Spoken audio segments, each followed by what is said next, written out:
మీరందరూ కూడా ఒకసారి వచ్చి విజిట్ చేస్తే మాయాంలో జరిగినటువంటి పనులను చెప్తాము.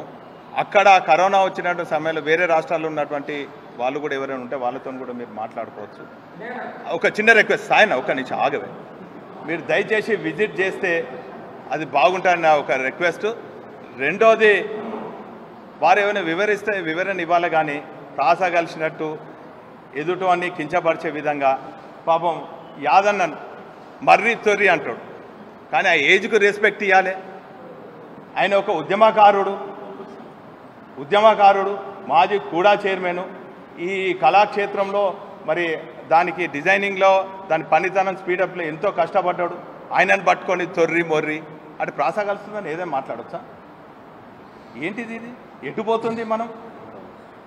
మేము అనలేమా? చాలా అనొచ్చు. ప్రాస కలిసిన నేను కూడా అంటా. నేను 30 ఏళ్ళ రాజకీయ జీవితంలో ఎంతోమందిని చూసినా, ఎంతోమంది ఎమ్మెల్యేలను చూసినా, ముఖ్యమంత్రులను చూసినా. నాకు కూడా ప్రాధాన్యత నేను మాట్లాడచ్చు, కానీ నాకు కొన్ని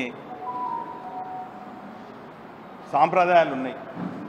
విలువలతో కూడినటువంటి మనిషిని నేను అనలేను.